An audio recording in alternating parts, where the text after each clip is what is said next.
worldly authorities may be mistaken. So how do you get an authority that's not mistaken?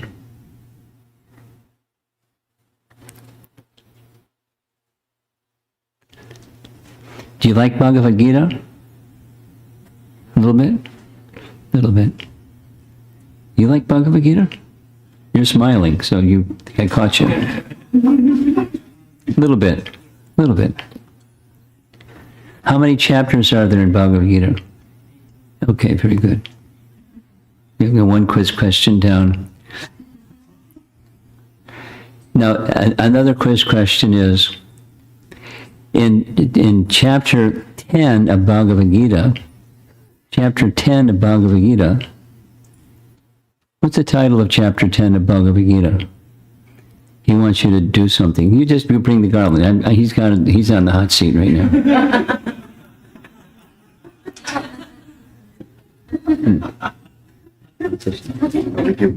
No, I know what you want, but I want to keep him on the hot seat. I'm chuckling, but on the hot seat. It's a methodology. Don't worry. I'm not picking on you.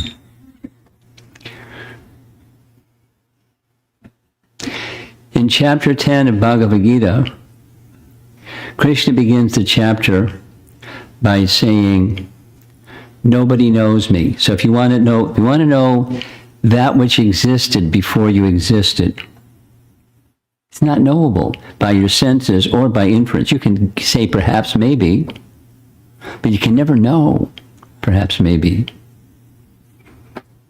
So what existed before you existed? Krishna says, I existed before everything existed, but me nobody knows. Why? Because I exist before they exist. How can they know what existed before they existed? You can infer you have a father. You can infer he's got a father, and he had a father, and somewhere along the line there's original father. By inference, there's original father. But who's that original father? You never know. Unless that which is the original father reveals, and then you can know. That's what Scripture is. Revealed knowledge. From a source that's infallible. That's pretty cool. Aparushaya Shabda. Shabda means sound, or teachings that come through sound, Shabda, sound. Aparushaya is, Purushas are fallible. You and I and every human and other species, demigods included, they're fallible. But there's an infallible, and that source of sound that's infallible, that's perfect knowledge. That's called the Vedas. What's the Vedas? The Vedas is sound, the breathing of Narayan, according to the Vedas. Now, you don't know because you weren't there when he was breathing or when the Vedas were being manifest by him. But through the authority of the Vedas, it's accepted. So, on what's the authority? The Vedas. It sounds like circular reasoning, but the practical application of the Vedas is check it out. You do the experiment, and does it work?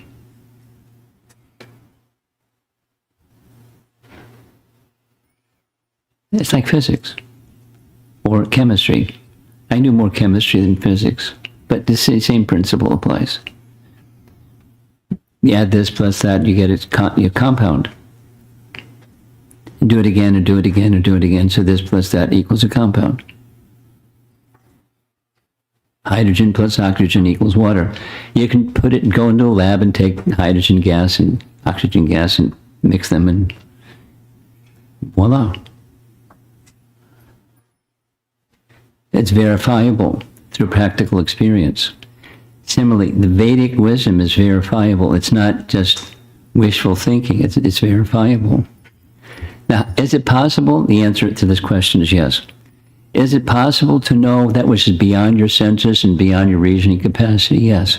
What's the means of knowing? The Vedas. Aparushaya Shabda. And then comes this word pramana. Pramana means the means of knowing something. Remember the fancy English word, epistemology? You be ready for your English class now. Means of knowing something.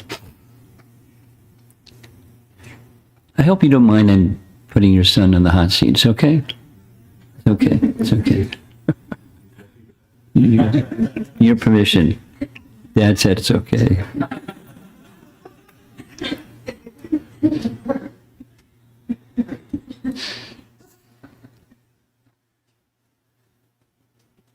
So this is called, the Srimad Bhagavatam is called Pramana Amalam. Mala means contamination, and Amala means without contamination.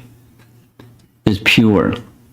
The pure, spotless means of knowing anything, because the source of everything is everything. It's that matter and spirit, and all things, at least the principles behind matter, material phenomena, and spiritual phenomena, in principle, are there within the Vedas.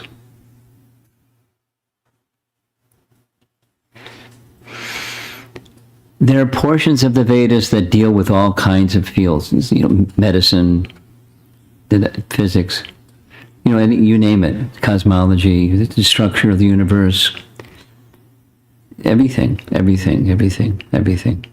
Sociology, politics, everything. But there's a foundation to it. The foundation is there's a source of everything, and how does everything connect with that source? That's what the Vedas give us an indication of.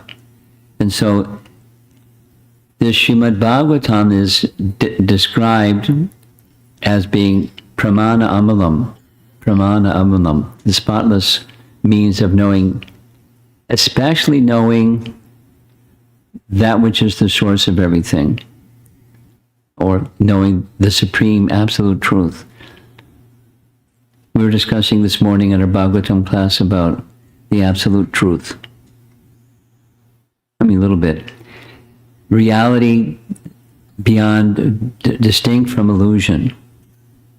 Reality separated from illusion. There's illusion, and that's identified, and there's reality, and that's identified, and they're two separate things. The shadow comes from the object that casts the shadow. Shadows don't exist without an object that's casting the shadow. Of course, there's a sunlight that's allowing the object to cast a shadow. But shadows are just shadows. There's no substance. And then there's reality, of which the reflection, the non-substance, is an emanation of. So if you understand that which is casting the shadow, you can much better understand the shadow than without understanding that which is casting the shadow. Reality, distinguished from illusion. That's Srimad Bhagavatam. That's the verse we read this morning, or part of the verse we read this morning. For the welfare of all, that's another particular point. Because for the welfare of all means people suffer. Here's a philosophy question. How about some of our bright, young, educated Vaishnavas there in the back row? Two-part question. Any one of you three in the back row. From the Vedic, from the Buddhist, Buddha rejected the Vedas. This, epistemology or the Vedic pramana he tossed out. And then he said something else. He didn't say everything wrong, but he said something else. The something else that he said was, the root cause of suffering is desire. Yes? Yes. The root cause of suffering is desire. So, we don't like to suffer. We like freedom from suffering, at least, negation of suffering. And the way to come free from suffering is to become free from desire. And then there's a strategy, a methodology, a sadhana, an approach for becoming free from desire. And that is two things.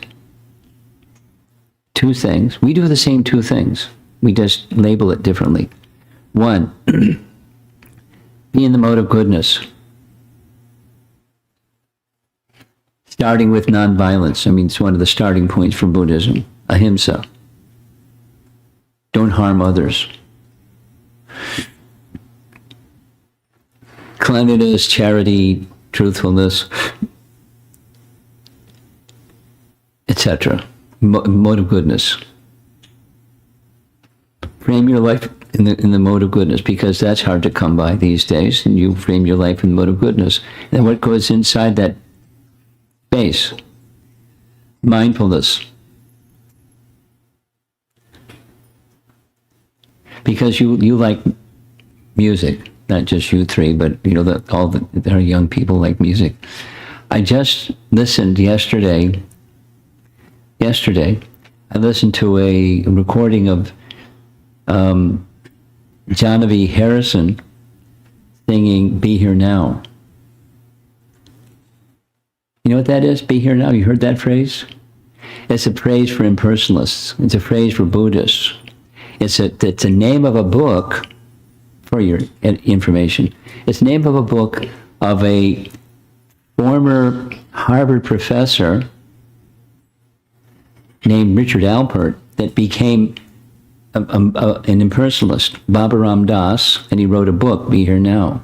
So she sang the song in English, Be Here Now, not following Bhagavatam Das, but it's something that we do too. But his approach of Be Here Now, or the mindfulness, be in the moment, be in the moment, be in the moment. Because you know, by Sheshik Prabhu, I'm looking at our young, trying to keep the young people engaged. I'm trying. You know, by Sheshik Prabhu. You all know by Sheshik. Not yet, but you'll get to know him. It's a nice devotee. He shared something when he was visiting New York. He went to join the Harinam party, but he also wanted to increase and strengthen their book distribution effort, because that's Vaisheshika Prabhu's gift. He liked kirtan too, but he liked book distribution with kirtan. So he was with the kirtan party distributing books on somewhere in New York City, and one young fellow walked up to him, bounced up, saw him in a dhoti, said, "Are you enjoying being in the moment?" That was the introduction. Because it's an impersonal notion. Buddhism and impersonalism. Be in the moment, be here now. And then, because it's an essential part of the teachings of Buddha, because he gave, besides general teachings, there are some writings. And of the writings, I learned this from Jiva Goswami. Jiva Goswami explains that one of his core doctrines is Kshanik Vijnanavad. We haven't even gotten to the Bhadra Purnima yet, but I'm just keeping the young people engaged. So, Kshanik Vijnanavad. Vad means doctrine. Ism, something ism. Buddhism, that's a doctrine. Vaishnavism, that's a doctrine. Communism, that's a doctrine. Capitalism, an ism, so a teaching, a doctrine. And Vijnana, he used, not the same way we use it, but it was consciousness. And kshanak means less than a moment, like the blink of an eye. Kshanak. Vijnanavad. Consciousness is momentary. So be in the moment means be conscious. Because that's all there is. That is, the past is gone, the future hasn't happened, all there is the moment. So be in the moment, because that's who you are. You're momentary. Your existence, you are a momentary flash of consciousness. And when you supposing you become a really good Buddhist, like super good Buddhist, you go into like samadhi. Just be in the moment, be in the moment, be in the moment, be in the moment. The goal is nirvana. Sounds nice sounding word. What does that mean? Cessation of material existence. And what's on the other side of the moment? Nothing. Nothingness. Because all there is the moment. You go on the other side of the moment, there's nothingness. Welcome to the realm of nothingness. Now you're an enlightened Buddhist. Now there's a different, from the Puranam Amalam, there's a different teaching. And from Bhagavad Gita. The root cause of suffering is ignorance. And from ignorance comes ignorant desire, because desire is of the soul. The problem isn't desire. The problem is not having a desire. You exist, you have a desire. You go out of existence. You can't go out of existence. You can try, become a Buddhist and go out of existence, become nothing. But you exist. And so with existence, there's desire. And when desire is covered by ignorance, and you get ignorant desire. And from ignorant desire comes ignorant activity, comes suffering. So what do you do about that? Knowledge removes ignorance. At least the potency is there to remove ignorance. Light has the potency to remove darkness. Depends on how bright the light is, how much darkness is dispelled. And this Srimad Bhagavatam is the brightest light of this wisdom that's from an infallible source, the Vedas. It's the topmost of the infallible Vedas. Not only according to Srimad Bhagavatam, but according to the other parts of the Vedas. We're going to see some of it as soon as I stop blabbering. There's some nice references of different portions of the Puranas that point to Srimad Bhagavatam as the topmost. They're in the same category of Puranas or histories. That section of the Vedas, that's the history section of the Vedas.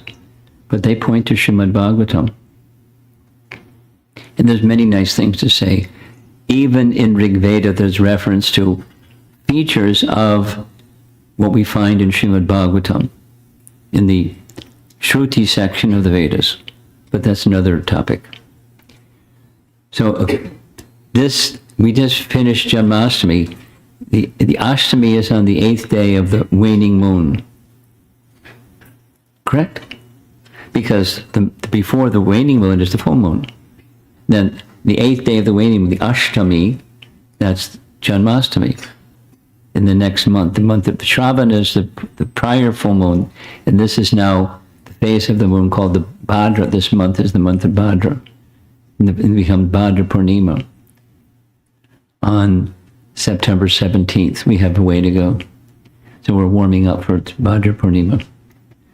Because Srimad Bhagavatam, this Puranam Amalam, I'm saying Purana instead of not Pramana. It should be Pramana.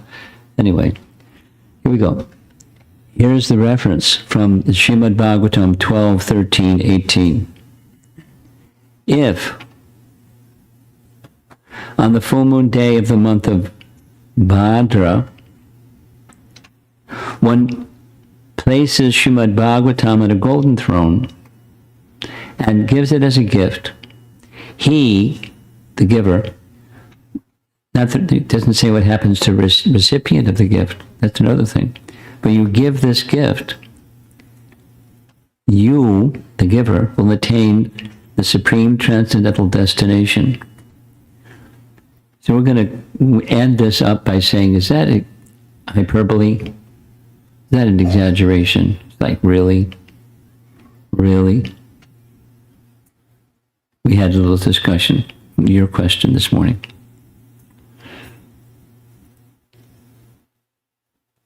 Here's a nice verse.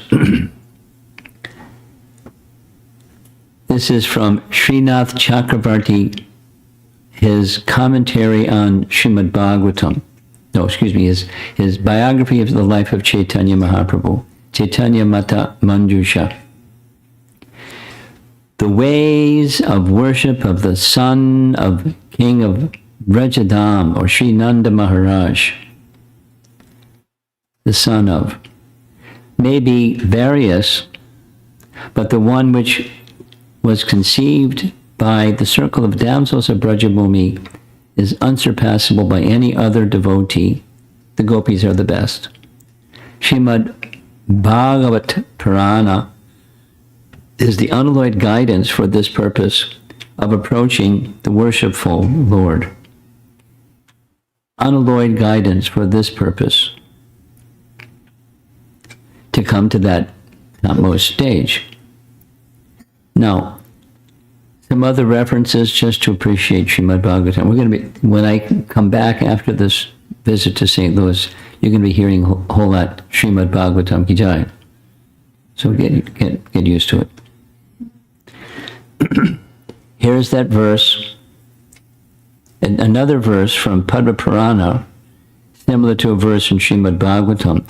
All other religious scriptures remain respected in an assembly of learned people as long as Srimad Bhagavatam, which is filled with nectar, does not enter their assembly. As soon as Srimad Bhagavatam comes to their hands, other spiritual scriptures become faded.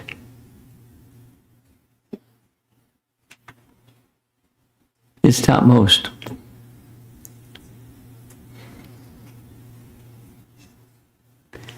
This is from Garuda Purana,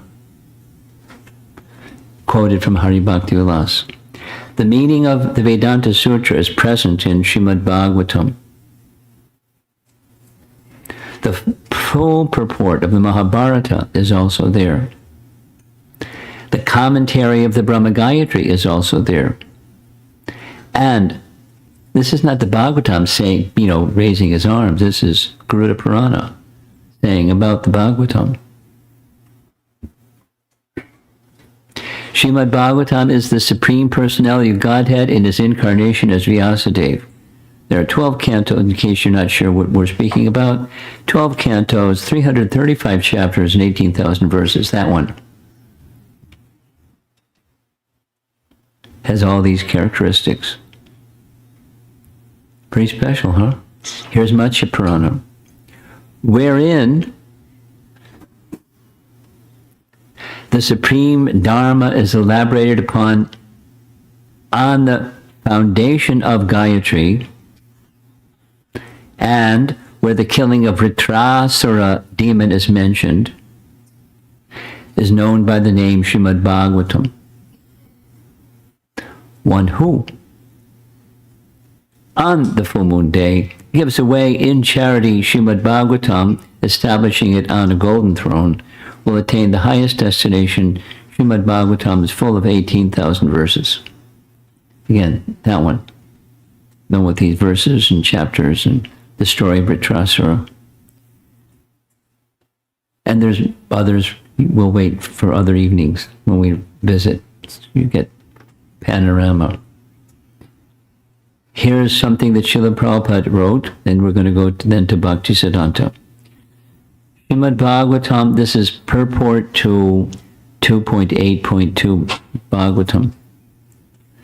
Srimad Bhagavatam is certainly a very dear scripture for all the devotees of the Lord, but it is auspicious even for the non-devotees also, because it explains that even the non-devotees hovering under the spell of the material energy can be delivered from such clutches if they hear the narration of Srimad Bhagavatam with devotion and attention from the right source, representing the Lord by disciplic succession.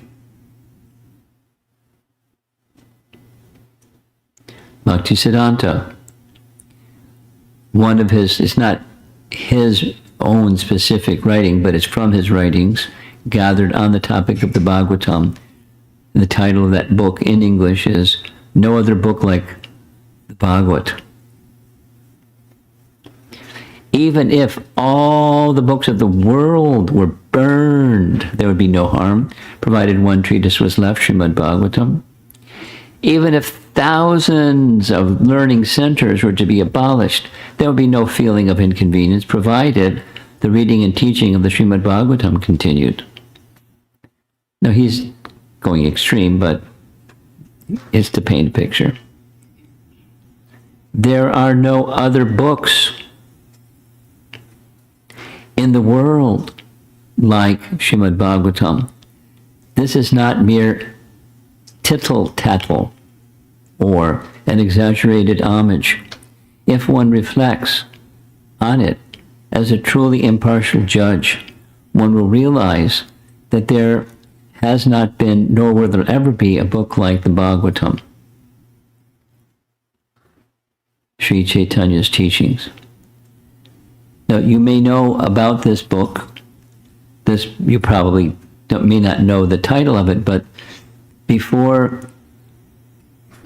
Bhaktisiddhanta sent two sannyasis on behalf of the Gaudiya Math to fulfill the vision of the previous acharya, specifically even his father, Bhaktivinoda, they waited and waited until this book was completed in English. This isn't a translation of something from Bengali or Hindi or Sanskrit. It's English written. And it's to tell the people that don't know anything about Chaitanya Mahaprabhu and the teachings of Lord Chaitanya, because the teachings of Lord Chaitanya are the teachings of Srimad Bhagavatam. The teaching of Srimad Bhagavatam are the teachings of Lord Chaitanya. The words are different. The message is identical. So this is words that are meant to give an introduction to how important is Srimad Bhagavatam for understanding the highest truth. Vedanta Sutra gives the highest truth. That's where it starts. It's the Gayatri. That's what the Gayatri gives. That's what it is. Through Vedic mantra. Vedanta Sutra is the summary of all the Vedas. The Srimad Bhagavatam is its commentary, natural commentary. You can't get better than that. Here's Bhaktivinoda Thakur, Bhaktisiddhanta's father. From Pranava, Om, came Gayatri.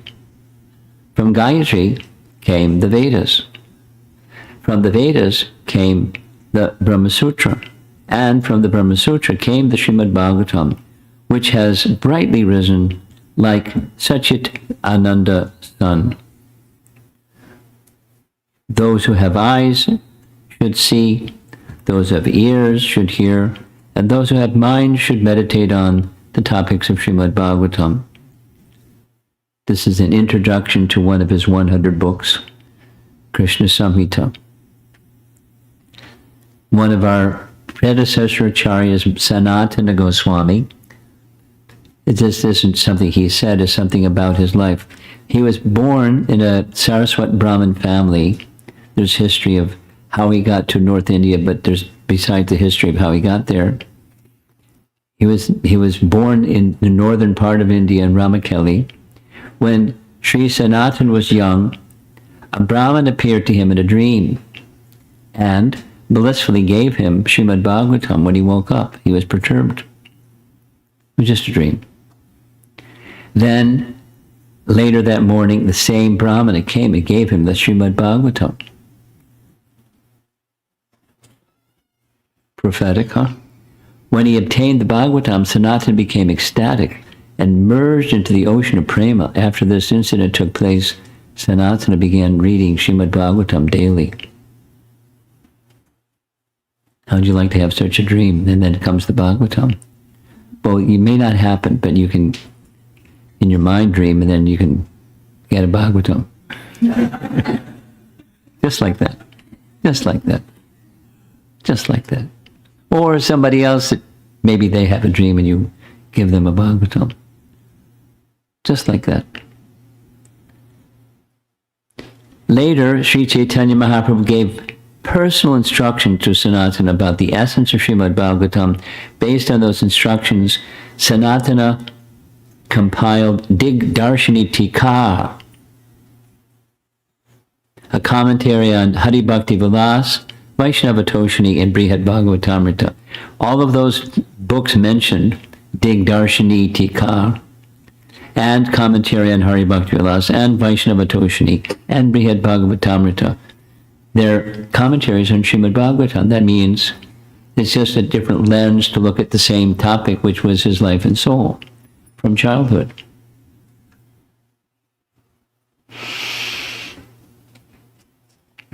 There's a very nice history, very sweet history, where the queens of Dwarka came to hear Srimad Bhagavatam. Would you like to hear how that happened? I don't hear anyone saying yes. I don't hear anyone saying no. It's a very nice story. We know the place where it happened too. After Krishna's disappearance from this world, his queens came to Braja, where Vajra Nabha, Krishna's grandson, was protecting them. So what happened? Arjuna escorted the queens from Dwarka because it was going to become submerged under Krishna's instruction to his chariot and driver, Daruka, that should happen. They should be taken to Hastinapur. No, taken to Mathura, where they could be in the care of Vajranabha. Vajranabha, Krishna's grandson, knew the places where Krishna had performed his pastimes. The queens wanted to see. We want to see. The queens wanted to see the places of Krishna's pastimes, so Vajranabha took them. One day, while being tormented by the pain of separation from Krishna, they noticed that their co-wife Kalindi was happy. They asked her to explain the reason. Kalindi explains about Uddhava's remedy. What's the Uddhava's remedy? Uddhava spoke Srimad Bhagavatam to the Braja Gopis, or the essence of Srimad Bhagavatam. In the company of Maharaj Parikshit and Vajranabha, the queens set out to find Uddhava with a great festival of Krishna Sankirtan. As the Sankirtan became tumultuous, suddenly Uddhava came out of the grove of bushes and creepers, because what was he doing in grove? He wanted to become a blade of grass in Vrindavan, so he could be trampled by the gopis, because he had such affinity for the gopis. So they came having kirtan, and he appeared when the kirtan became tumultuous. Finding all of them absorbed in Krishna kirtan, Uddhava offered his respects and embraced Maharaj Parikshit. Now this is found both in Skanda Purana and in Padma Purana. This is not just, Brijbasi lore. This is authoritative. That there's a place where that happened. It's a very sacred place in Vrindavan, along the side of the Govardhan Hill, Uddhava Kund. You've been there? How have you been there? If you haven't been there, one day, when you go to Govardhan, when you go to Vrindavan, you got to do Govardhan Prikrama. The guide that's taking you around, go ask him, where is Uddhava Kund? It's around the perimeter of Govardhan Hill. And that's the place where the queens came and had kirtan. So ecstatically they came. Uddhava appeared from grass and bushes and embraced Maharaj Parikshit. Uddhava said to Maharaj Parikshit, "O king, you are most fortunate. You are always in exclusive devotion to Krishna. Among all the inhabitants of Dwarka, these queens are without doubt most fortunate. Under the influence of Yogamaya, they have forgotten themselves and are suffering from anxiety caused by separation from Krishna. Unless Krishna becomes visible to them, none of them will regain their proper consciousness. But Krishna has wound up his pastimes. That time has finished, and now we have entered a different age. However, listen, and I will tell you another way." Guess what the other way is? Hearing Srimad Bhagavatam, right? He can be visible through the Srimad Bhagavatam. Now that's in other Puranas spoken about an event that the queens Uddhava didn't narrate Srimad Bhagavatam to them, but he encouraged them. When was the Bhagavatam written? It was written sometime after Krishna's departure. The Puranas may know past, present, and future. Aside from chronology, it's not fiction. It's not Harry Potter. It's the Puranas. Here are some different occasions at different times, because they're different days of Brahma, when the Srimad Bhagavatam was spoken. And the different features of those Bhagavatam, because 18,000 verses isn't everything. There's many, many, many other versions and other verses that aren't covered within our present Srimad Bhagavatam. According to Skanda Purana, Lord Krishna spoke Srimad Bhagavatam to Lord Vishnu. Then Lord Vishnu, according to Skanda Purana, spoke to Goddess Lakshmi. Bhagavatam. Not the Vedas, but specifically the Bhagavatam. Lord Narayan, according to Skanda Purana, spoke Srimad Bhagavatam to Lord Shiva.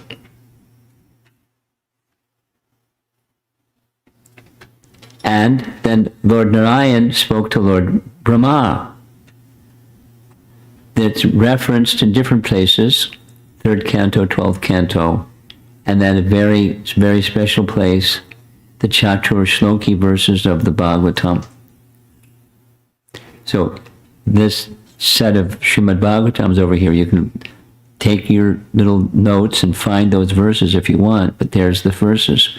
3rd canto, 12th canto, 2nd canto, the Chatur Shloki, 4 essential verses. That's the essence of the entire Srimad Bhagavatam. Here's that 3rd canto reference. O Uddhava, in the lotus millennium, in the days of yore, at the beginning of the creation, I spoke unto Brahma, Narayana, who is situated on the lotus that grows out of my navel. So that's Garbhodakshay Vishnu. But Narayana is the source of Garbhodakshay Vishnu. About my transcendental glories, which the great sages describe as Srimad Bhagavatam, or in the 12th canto. It was to Lord Brahma that the Supreme Personality of Godhead first revealed the Srimad Bhagavatam in full. At that time, Brahma, frightened by material existence, was sitting on the lotus flower that had grown from the Lord's navel.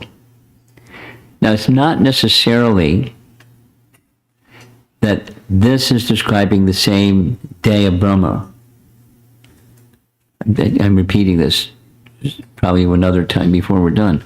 There are different days of Brahma, and Krishna appears at different days of Brahma. The Srimad Bhagavatam appears at different days of Brahma.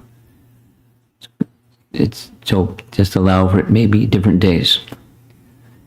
Or Lord Brahma speaks to Narada Muni, having heard, and after speaking to Narada Muni, then something else. Here's the verse.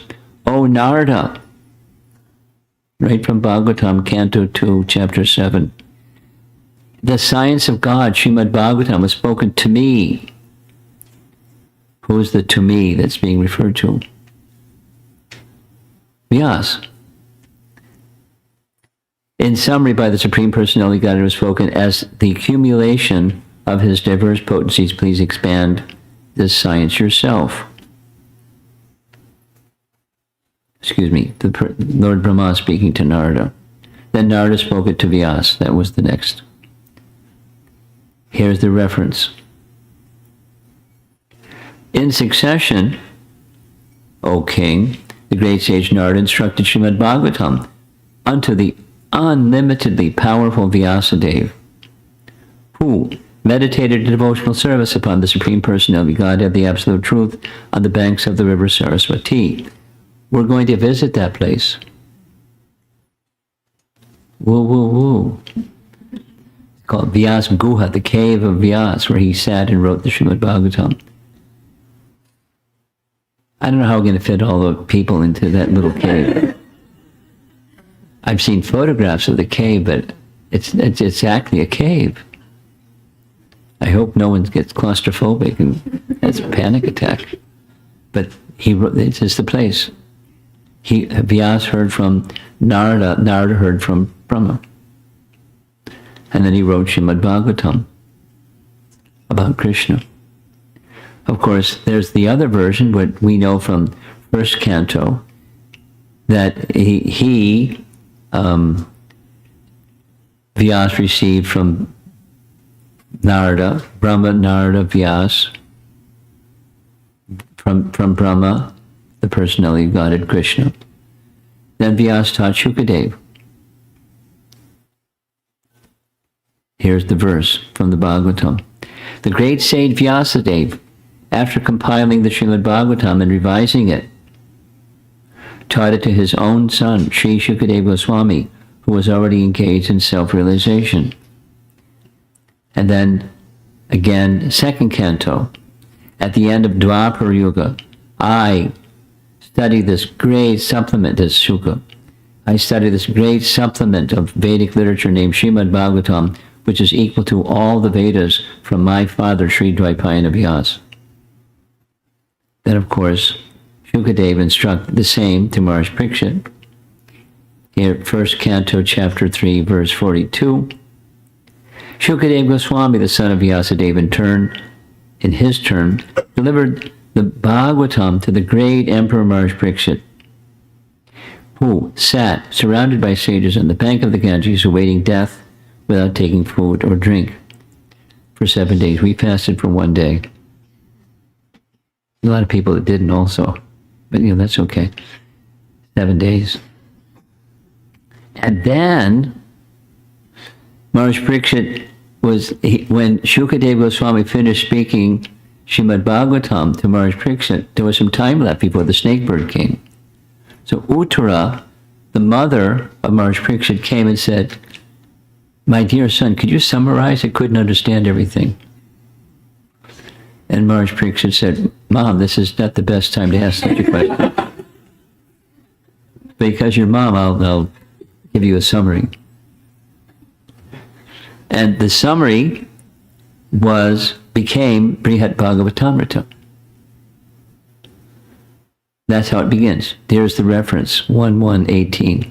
Uttara is asking him to summarize before the snake bird appeared, Tataksha.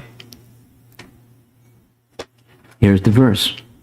Blessed Uttara said, "My dear son, please extract the essence of what Shukadeva has taught you and quickly reveal it to me as if churning the nectar of immortality from the ocean of milk." It's spoken again and spoken again and spoken again. Sutta, speaking to the sages, because he was in the assembly hearing Maharaj Parikshit speak it to, Shukadeva Goswami speaking it to Maharaj Parikshit. Here's the verse. "O Sutta Goswami, you are a learned and pure devotee of the Lord because the personality of Godhead is your chief object of service. Therefore, please describe to us the pastimes of the Lord, which are above all material conception." We're back to pramana. Aparushaya, Shabda pramana. Aparushaya, infallible source. Purusha and Apurusha. Aparushaya Shabda. Beyond all material conception. But speaking of things, how are we going to get a conception of things without a material conception of things? By a spiritual conception of things. We have to switch channels. For we are anxious to receive such messages. And similarly, 12th canto. Oh, best of the Kurus. The same Sutta Goswami who is sitting before us will speak this Bhagavatam to the sages assembled in the great sacrifice of Naimisharanya. This he will do when questioned by the members of the assembly headed by Shaunaka. 12th canto. It's like it's already done it because this is the 12th canto. And in Skanda Purana, we already heard of the gopis hear the importance of hearing Srimad Bhagavatam. Similarly, in Bhubaneswar, this I learned from Madhavananda. Madhavananda lives in Bhubaneswar and very near Puri, a very nice learned devotee.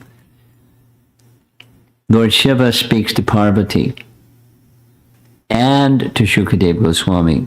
At least that's the local tradition in Bhubaneswar. Lord Shiva speaks the Srimad Bhagavatam to Parvati and to Shukadev Goswami. In the Bhagavatam, this is another day of Brahma, Lord Sankarshan speaks to the 4 Kumaras, the Srimad Bhagavatam. So there's different disciplic successions, right? One of it is Lord Brahma, another is the 4 Kumaras. The Kumara Sampradaya, how did it start? Lord Sankarshana, one of the expansions of Balaram, is Lord Sankarshana. And he taught Srimad Bhagavatam to the 4 Kumaras. And so in the Kumara Sampradaya, they have very, very, very similar, not identical, because it's different day of Brahma, but very similar ideas and ways of worship. Here's the verse. Lord Sankarshana thus spoke the purport of Srimad Bhagavatam to the great sage Sanat Kumar, who had already taken the vow of renunciation. Sanat Kumar also, in his turn, when inquired of by Sankyayana Muni, explained Srimad Bhagavatam as he heard it from Sankarshana. Different day of Brahma. The 4 Kumaras then speak to Sankyayana Muni. That's this nice painting. They don't have a text, but that's what's mentioned in the verse that I read. Sankyayana Muni then in turn spoke to Parashara Muni and Brahaspati, which is mentioned in the very next verse of the 3rd canto, chapter 8, and is also mentioned in the Skanda Purana. Here's the verse from the Bhagavatam. The great sage Sankyayana was the chief amongst the transcendentalists, and when he was describing the glories of the Lord in terms of Srimad Bhagavatam, it so happened that my spiritual master Parashara and Brahaspati heard him. That's Vyasa, his spiritual master. Brahaspati to Uddhava, according to Skanda Purana, after he told Uddhava. Different day, Brahma, that's okay. Parashara Muni to Maitreya Muni, mentioned in the 3rd canto Bhagavatam. The great sage Parashara, as aforementioned, being so advised by the great sage Pulastya, spoke to me, the foremost of the Puranas, Bhagavatam. I shall also describe this before you,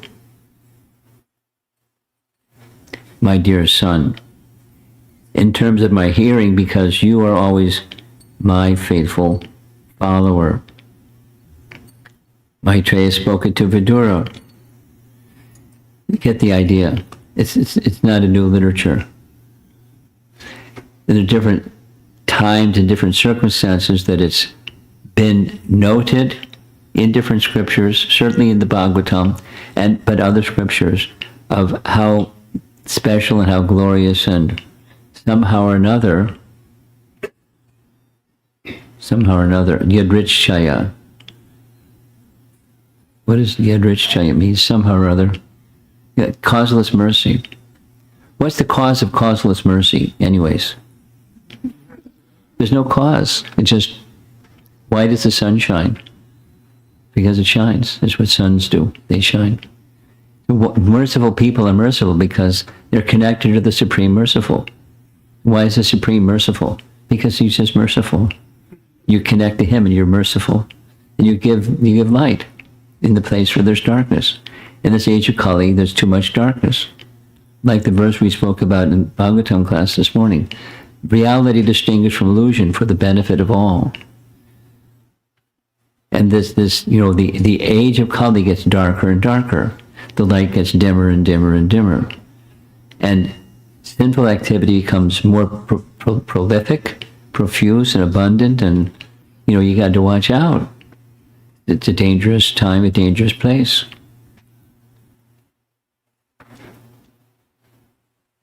Being a parent in Kali Yuga, good luck to all of you.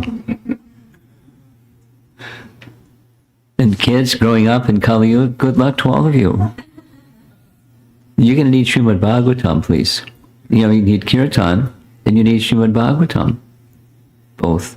Not just Kirtan. But I'll just share this. Once upon a time, I was a college kid. Now, some of you are in college or going to be college kids. And you're going to be exposed to all kinds of stuff.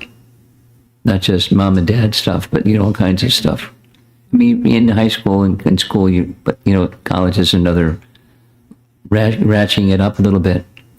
So when I was in college, I didn't know anything about anything except being successful.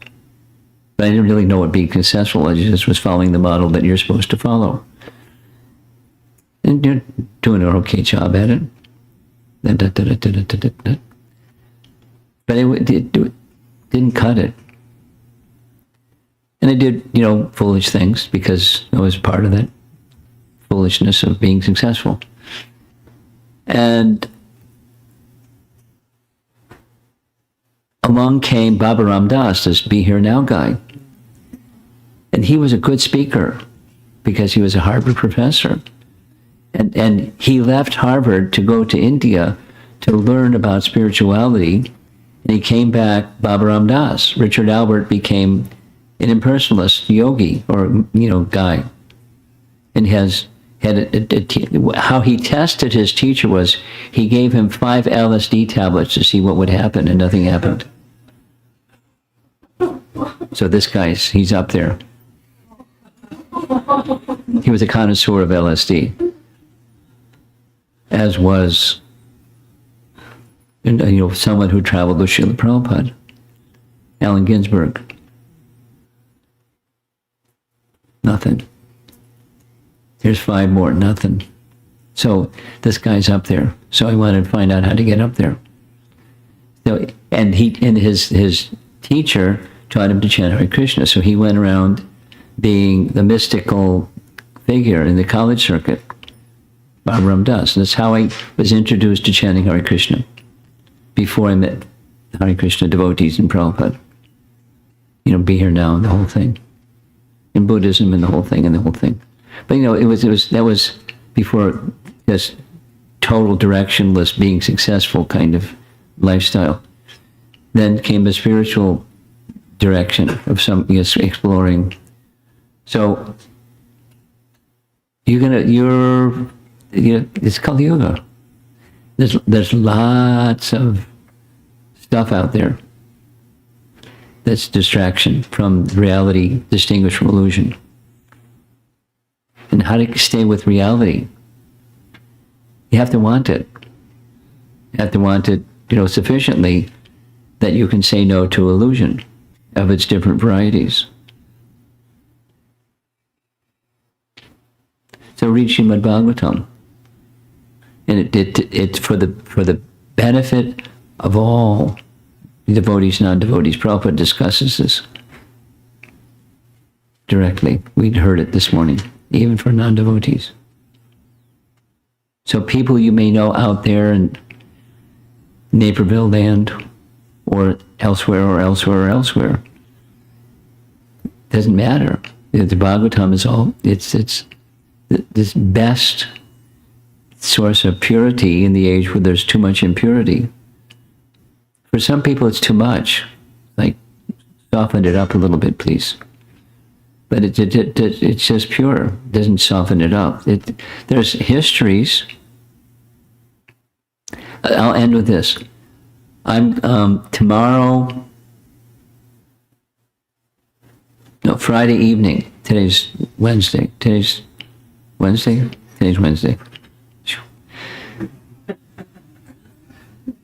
Tomorrow I'm going to St. Louis for the purpose of their weekend celebration. And then Friday, they're going to do, they're arranging for the festival stuff. I'm going to go to Carbondale. What's in Carbondale? There's a university. Southern Illinois University. And they have their program, their club is a midday program. For some reason, I don't know why. Midday, maybe that's when they got the room on campus. We're going to have a nice discussion. I don't know exactly how it happened, but in the evening, there's a program with the Hindu Association. I don't know what's going to happen, but I know from how they're going to receive, but I know what I'm going to talk about. And they know what I'm going to talk about. The topic is the glory of Srimad Bhagavatam. Now I'm going to have to frame it for the audience, but it doesn't matter because it's all good absolute. And we're going to have some sets of the Bhagavatam with us, and let's see what happens. Who can say? If they just, what Prabhupada said to us and expressed it a number of occasions, if people just see the book, if they just touch the book, if it sits on their shelf, they just see the book on their shelf, anything, they're getting spiritual benefit. It's all good absolute. What to speak if they read a page? What to speak of, etc., etc., etc. Let it begin somewhere, because it's all good, absolute, supremely pure. How does impure become pure? By contact with that which is pure. What to speak of something that's aparusheya shabda praman. Got the language right? Pramana, means of knowing something. Shabda praman, through the source of sound, shabda praman. Aparusheya shabda praman, the best means. Knowing anything. So along with physics, Srimad Bhagavatam, please. They're compatible, they're not incompatible. Don't get so busy with physics you don't have time for Srimad Bhagavatam. And not just picking on you, all of us, we get busy with life. Too much to do, right? Not enough time to do it all. Just make sure there's time for chanting the holy name, make sure there's time for hearing Srimad Bhagavatam, and of course taking prasadam. So let's see if there's some discussion.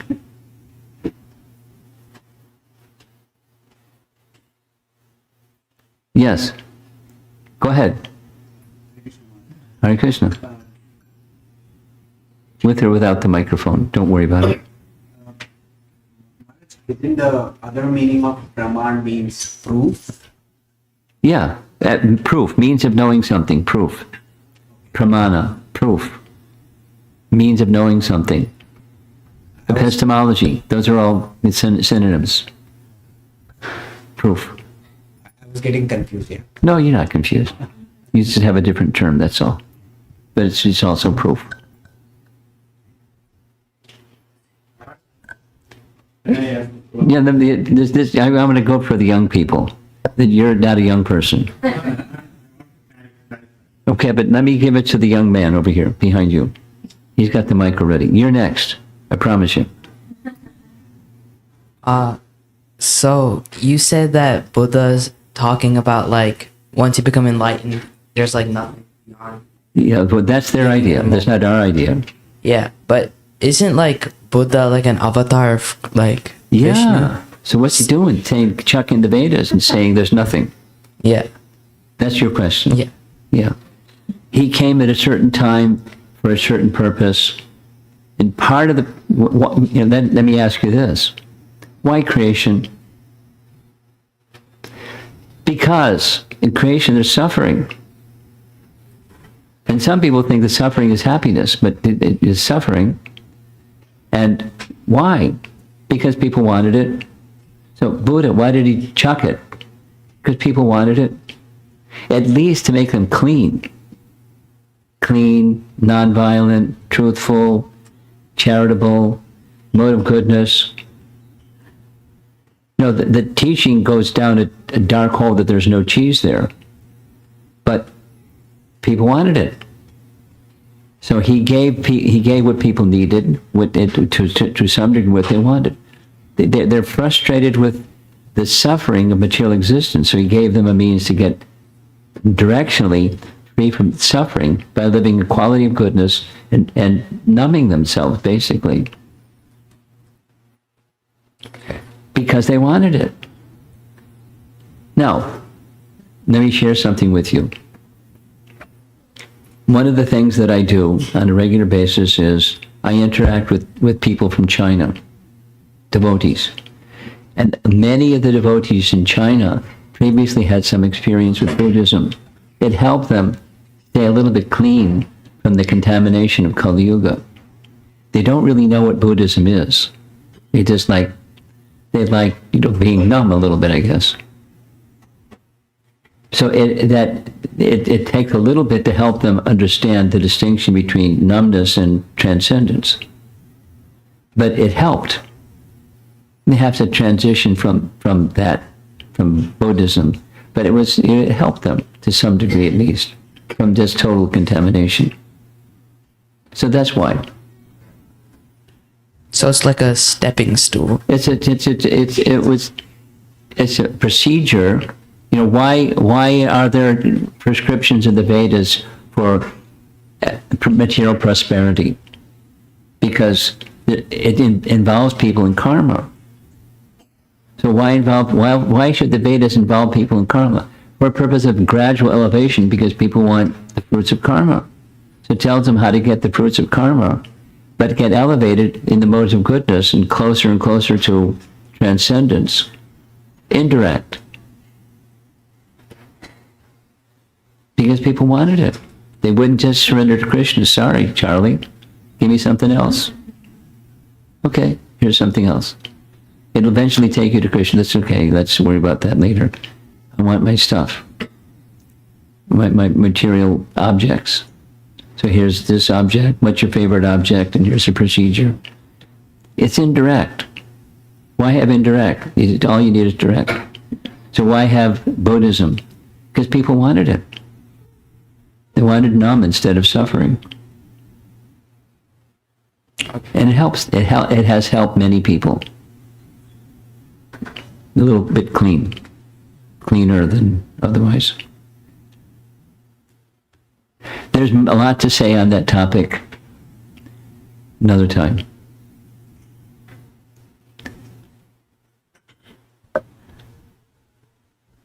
Okay, where's our ecclesiastic gentleman? You want clarification on what topic?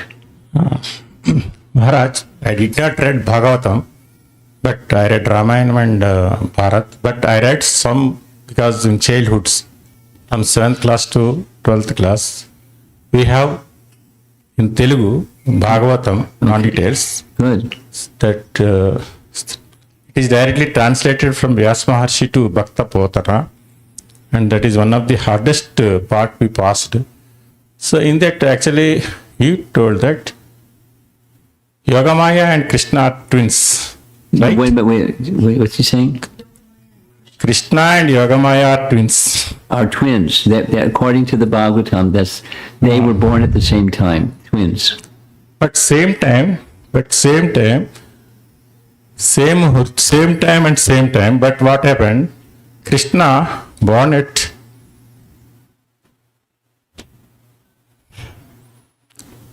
born at Devaki and Yogamaya born at Yashoda, and Krishna born at prison, and He had two births at the same time. same time, but not in same mother. That's right. And Why not? If you're British, you can do twins that. means- You can't do that. I can't do that. But that doesn't mean no, Krishna but can't do that because twins we means can. same womb. It should be same. No, that's your idea. Maybe I'm not wrong. Maybe I may be wrong. No. But it was It is wrong. strongly fixed in my mind. Okay. So that's why, because in childhood we read, na? Childhood we read. Okay. So strongly it fixed in our mind. I presented something yesterday. You listened carefully. Thank you. No, it is very excellent. But thank you. There was all that No, noise. I was very, I am very impressed. Actually, Okay. I was very impressed. So many Indians cannot teach like you. I agree, and I am very, very thanks to come to our home, and really awesome your lecture, and so many things we Grandfather. listened. Yeah, and so many things.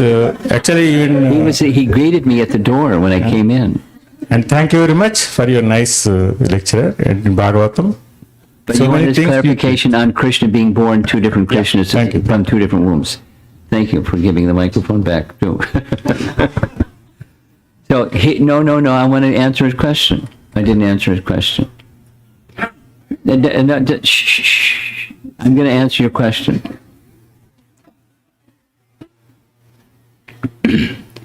There's one source of everything. There's not multiple sources of everything. There's one source of everything. And that one source of everything can expand in different ways, three principal ways: personal expansions, energetic expansions, material and spiritual energy. The living entities, that's us, we're spiritual sparks. That's a certain expansion. There's material nature, that's another category, prakriti. Para prakriti and apara prakriti, two. Spiritual and material. Para, the living entities, but tiny sparks of a big fire. So energetic expansions and personal expansions. The personal expansions includes, for example, you're very familiar because you're a learned man. They're avatars, and they're expansions. And if you listen, part of what you should have heard because you listened carefully, Vishnu and Krishna, according to scripture, they're the same. But there's distinction between, because one is the source, and the other is expansion from the source, and that source has characteristics that the expansion doesn't manifest. So let's say the Lord is within the heart. That's one of his expansions. The Lord is in the heart. Krishna is in the heart of every living entity. We can say that. More specifically, it's Vishnu. More specifically, it's Shiradakshay Vishnu. It's one of the Vishnu, one of the three Vishnus. But we can also say Krishna's in the heart because they're not different. But that source, Krishna, is not the same as the expansion that's within the heart. But Krishna is all-knowing. Krishna in the spiritual world is all-knowing, and he knows what Vishnu in the heart knows, who knows everything. And all beings at all times, that's information overload for any computer. But Krishna can't handle it. He's got a big hard drive. He's very capable knower of all things. Now, of those expansions of Krishna, one appeared in the womb of Devaki, another, the original form of Krishna, appeared in the womb of Yashoda. No problem, because the Lord and his expansion appeared at the same time. There's no difference. And how, like for example, when Krishna married 16,108 queens, he built a palace for each one, and in Dwarka he expanded himself into each palace with each queen at the same time. Yogis, according to what scripture says, they can make manifestations of themselves but a weaker form and up to 18. Not more, then there's weaker. But Krishna is no weaker. 16,108 full Krishnas at the same time doing different things with different queens. No, Krishna's not limited. When that gets settled, then he can simultaneously appear from two different wombs. No problem. One can be an expansion of him, and one can be him. No problem. The resolution of that uncertainty, what I heard from I never heard that from a child, and you heard something else from a child, so we're both in the same boat. We heard something else. Now, how to accept this one? The absolute truth, the source of everything, has unlimited and inconceivable potencies. Achintya is inconceivable. Achintya Shakti, by his Achintya Shakti, he can do anything. say it negatively. There's nothing he cannot do. He can do anything. He can appear from two wombs at the same time, the same night. Different places. No problem. Okay. Yes, all the way in the back. Guru Maharaj, you just showed Sankarshan passing on the knowledge To the four Kumaras. to four Kumaras. And typically we associate four Kumaras when we, at least my understanding is they were Brahman realized. Yes, they were. So was Shukadeva Goswami, by the way. Correct. So how is it that as they pass on, is it that when they visited Vaikuntha, It's a different day of Brahma, please.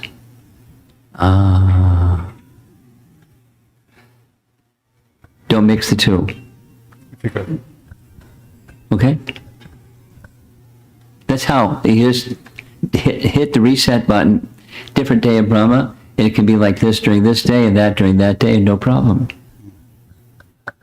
It's not a contradiction. It's just a different day of Brahma. Is that all right? Thank you. What else? Anyone else? Yes. Okay. Hare Krishna Maharaj. Haribol. Earlier you were speaking about the glories of Bhagavatam and you were quoting some of the various glories, meaning Yes. even if all the scriptures Yes. are destroyed. That's Bhaktisiddhanta. That Yes. was his way of presenting glories. My question, Maharaj, is likewise when there are other scriptures also seem to be glorified in the same fashion. How would we distinguish between one scripture glory? Fantastic. Supposing a lower court says this, an appeal court says that, and the Supreme Court says something else. Well, how do you reconcile? Supreme Court? That's how you reconcile. So what's the Supreme Court amongst the Puranas?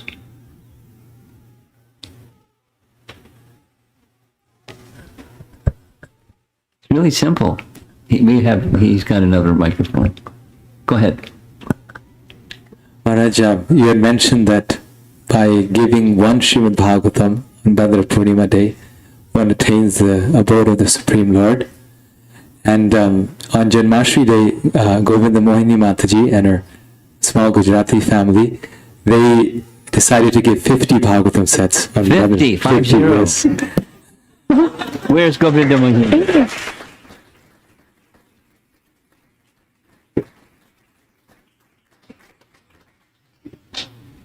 She's carrying Krishna Shakti somehow. She's a small framed little lady and somehow she's got Krishna Shakti to the max. Go ahead. So I just was curious, what would be the destination for the answer?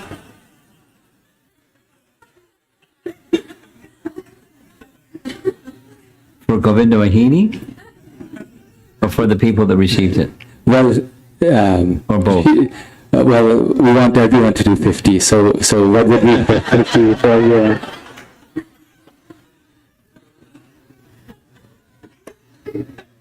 Krishna's extending his arms saying, hurry up. I'm waiting. We don't have to hurry up, but, I'm waiting expectantly. Please return.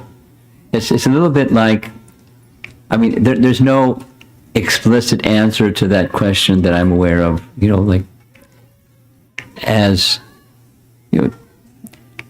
how much is 50 times unlimited? It's unlimited, 50 times. And I can get really smart aleck and say, where were the 50 golden thrones?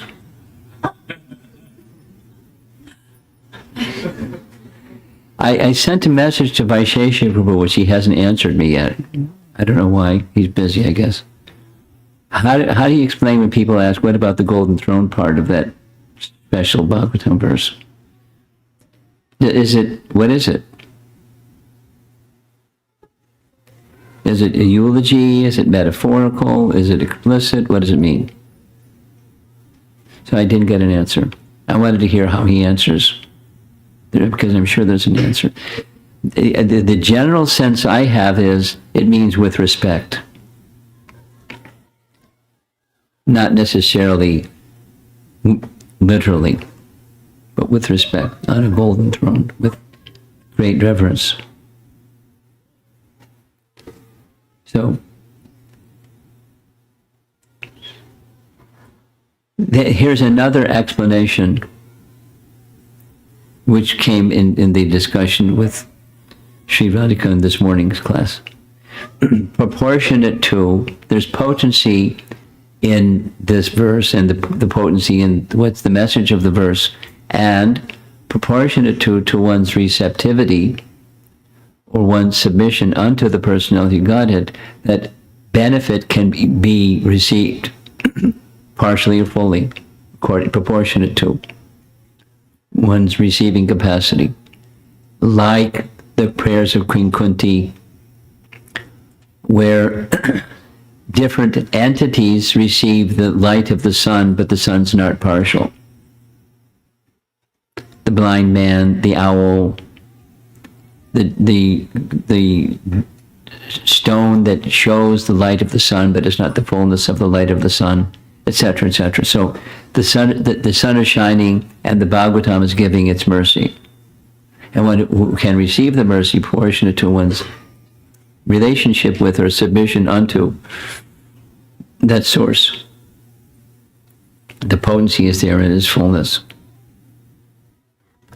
Depends on receptivity of the individual. It's not an exaggeration. There's a whole section I didn't get into because of time. We'll do it another time. This isn't an exaggeration. We'll do it another time. I'm going to be back with you again after the weekend, so I think we should end. Sri Radhika wants to say something, so we'll end with your question. Thank you very much. Unless our youth have a question. You have any question? You're stunned. I put you through torment. If you have a question, you get the last question.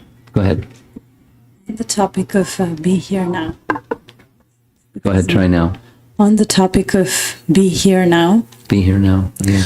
For us, it all begins in the bead bag. Yes. The quality of our presence the rest of the day is determined by the quality of our presence with Sri Nam Prabhu. Yes.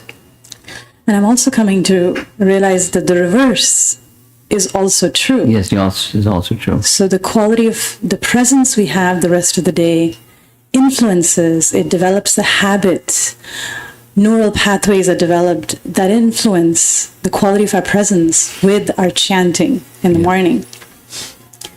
And our modern materialistic life, or our modern life with its many gadgets, multitasking is glorified as a virtue, juggling multiple priorities, it's a very complicated life that's not conducive to presence. Right. It's conducive to absence. Yes. And it takes radical acts to... Well, it takes gradual, not necessarily radical. to change the quality of our presence or the choices we make during the day. Yeah. So a question that arises, Guru Maharaj, is how is it possible that something material, which is the quality of our presence, with our activities during the day, can influence something that is so spiritual, which is my relationship with Sri Nam Prabhu? It's bhakti. So what's bhakti? Read what the Vyasa Puja offering that I wrote, succinct as it was. That's it. That's where the essence is. And where there's love, attention goes to that place where there's love. Naturally, we don't have to get wired and be radical about it. It just goes there. So the object of it, as much as we can make, it's proportionate to, as much as we can make the object of our love, the Supreme, the Krishna, and then see other things that we do and to make up our day-to-day multitasking lives. The Krishna is at the center. If something interferes with it, you leave it to the side and keep Krishna in the center. It's not radical. It's just, cultivation. of bhakti. Making that principle-based choice. And you cultivate that throughout your life. And that's where you'll be at the end of your life. Srila Prabhupada ki. Jai.